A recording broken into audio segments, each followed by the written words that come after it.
అందరికీ నమస్తే అండి. నా పేరు అనిల్ కేత. జనగలం ప్రేక్షకులకు స్వాగతం. స్టీల్ ప్లాంట్ ప్రైవేటీకరణపై మైండ్ సెట్ మారాలి. ఎవరి మైండ్ సెట్ మారాలంటే అందరి మైండ్ సెట్ మారాలి. ఇవాళ ఆంధ్రప్రదేశ్ స్టేట్లో విశాఖ ఉక్కు ఆంధ్రుల హక్కు అనేది చాలా బలంగా వినిపించిన నినాదం. దాని వెనుక ఎంతోమంది త్యాగాలు ఉన్నాయి, ప్రాణ త్యాగాలు ఉన్నాయి, తమ ఆస్తుల్ని త్యాగం చేసిన వాళ్ళు ఉన్నారు. ఇటువంటివన్నీ చాలా గొప్పగా చెప్పుకుంటూ వచ్చాం మనం. అయితే గత కొద్ది సంవత్సరాలుగా మళ్ళీ విశాఖ ఉక్కు ఆంధ్రుల హక్కు అంటున్నారు. దీనికి ప్రధాన కారణం ప్లాంట్ ప్రైవేటీకరణ దిశగా కేంద్ర ప్రభుత్వం అడుగులు వేస్తూ ఉండడం. సో ఇవాళ కేంద్రం వేస్తున్నటువంటి అడుగులను మనం ఏ విధంగా ఆలోచన చేయాలి, ఏ విధంగా అర్థం చేసుకోవాలి, అసలు ప్రాబ్లం ఎక్కడ ఉంది అనేది ఐడెంటిఫై చేయకపోతే ఈ సమస్య ఎప్పటికీ తెగదు. దీని ద్వారా కొద్దిమంది ఉద్యమాలు చేసి తమ మార్కెట్ వాల్యూ పెంచుకోగలుగుతారేమో కానీ ప్రజల యొక్క హక్కులు, ప్లాంట్లో పనిచేసేటువంటి ఉద్యోగుల యొక్క హక్కుల్ని పరిరక్షించడం అనేది సాధ్యపడేది కాదు. సో ఇక్కడ చాలా క్లారిటీగా కొన్ని అంశాలను మేము ముందు ఉంచే ప్రయత్నం చేస్తున్నాం. ఇవాళ స్టేట్ గవర్నమెంట్ చంద్రబాబు నాయుడు గారు మొన్న చాలా స్పష్టంగా చెప్పారట. చంద్రబాబు నాయుడు గారు ఎన్నికల ముందు కూడా చెప్పారు, ప్లాంట్ ప్రైవేటీకరణను అడ్డుకుంటాం, ప్లాంట్ ప్రైవేటీకరణ జరగకుండా ప్రభుత్వ రంగంలో కొనసాగించే విధంగా మా శాయశక్తులా మేము కృషి చేస్తామన్నారు. అందులో భాగంగా అధికారంలోకి వచ్చి రాగానే ఆయన ఇప్పుడు 17 నెలల కాలం అవుతుంది. ఈ 17 నెలల కాలంలో కేంద్ర ప్రభుత్వం నుంచి 12,000 కోట్ల రూపాయల మేర సపోర్ట్ తీసుకురాగలిగారు. రాష్ట్ర ప్రభుత్వం నుంచి అదనంగా మరొక 3,000 కోట్ల రూపాయల మద్దతునిచ్చారు. సో మొత్తంగా స్టీల్ ప్లాంట్కి సంబంధించి 15,000 కోట్ల రూపాయల సపోర్ట్ని కేంద్ర రాష్ట్ర ప్రభుత్వాలు ఈ 17 నెలల కాలంలో చేశాయి. మరి ఇప్పుడు మనం ఆలోచించాల్సినటువంటి అంశం ఏంటంటే, కొంతమంది ఆ ప్లాంట్ ఉద్యమంలో పార్టిసిపేట్ చేస్తున్న నాయకులు కూడా మాకు ఈ డబ్బు అంతా కాదండి, ప్రైవేటీకరణ ఆపుతారా ఆపరా చెప్పాలంట. ఇక్కడ మనం కామన్ సెన్స్తో ఆలోచిద్దామండి. 15,000 కోట్ల రూపాయల విలువ వాళ్ళు తెలిసి మాట్లాడుతున్నారా, తెలియక మాట్లాడుతున్నారా?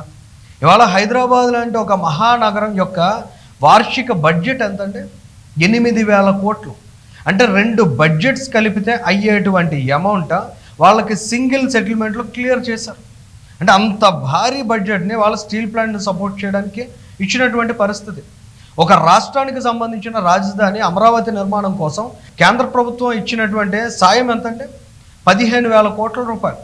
ఆ 15,000 కోట్లు కూడా ఎలా వచ్చాయి? ఎక్కడి నుంచో అప్పు తీసుకొచ్చి ఆంధ్రప్రదేశ్ రాష్ట్రానికి కేంద్ర ప్రభుత్వం మేము తీరుస్తామనేటువంటి భరోసాతో ఈ స్టేట్కి ఇచ్చింది. మరి 15,000 కోట్ల రూపాయలు అంటే వాటిని ఇవ్వడంలో ఎంత పెద్ద కసరత్తు ఉంటుంది.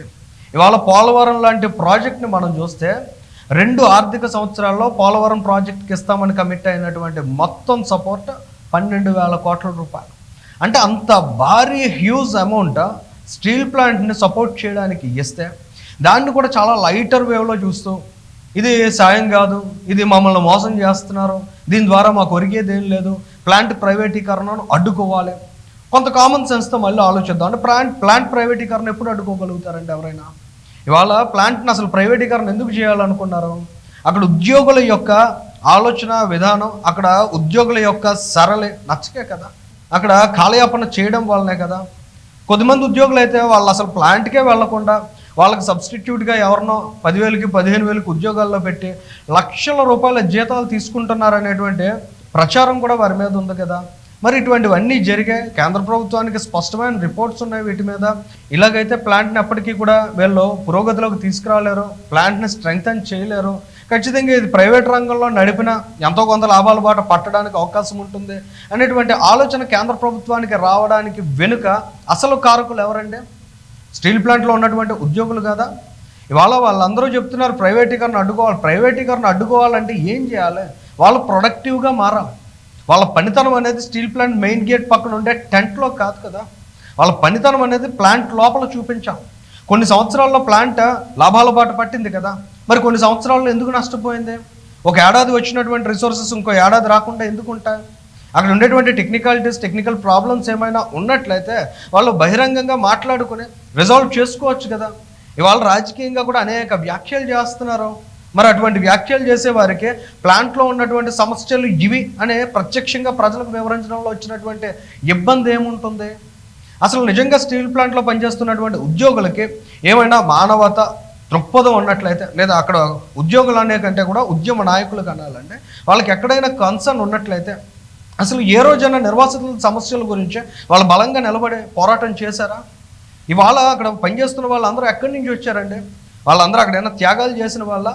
ఎక్కడెక్కడి నుంచో వచ్చి ప్లాంట్లో పనిచేసుకుంటూ వాళ్ళ జీవితాలను స్థిరపరుచుకున్నటువంటి వాళ్ళు. అసలు స్టీల్ ప్లాంట్ అనేది ఎలా వచ్చిందండి? కొంతమంది వేల మంది తమ భూముల్ని త్యాగం చేస్తే కేవలం ఒక కార్డు పట్టుకుని తమ భవిష్యత్తుకి భరోసా ఉంటుందనేటువంటి ఆలోచనతో వారు భూములను అక్కడ ఇచ్చిన తరువాత అక్కడ ప్లాంట్ వచ్చింది.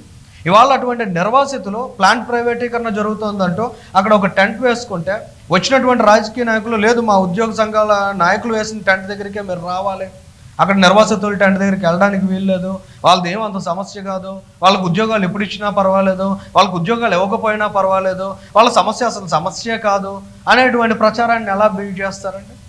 అసలు వాళ్ళ త్యాగాలు లేకపోతే వీళ్ళు ఎక్కడ ఉన్నారో? ఇవాళ అసలు స్టీల్ ప్లాంట్లో మన తెలుగు నాయకులు మాత్రమే ఎందుకు పోరాటం చేస్తున్నారు? దేశవ్యాప్తంగా అనేక రాష్ట్రాల నుంచి వచ్చి అక్కడ పనులు చేస్తున్న వాళ్ళు ఉన్నారు కదా. ప్లాంట్ ప్రైవేటీకరణ జరిగితే వాళ్ళ ప్రయోజనాలు కూడా దెబ్బతింటాయి కదా. మరి వాళ్ళందరూ ఎందుకు మాట్లాడట్లేదండి? వీళ్ళు మాత్రమే ఎందుకు మాట్లాడుతున్నారో? అంటే ప్లాంట్ ప్రైవేటీకరణ అడ్డుకోవాలనేటువంటి కమిట్మెంట్ నిజంగా ఉందా?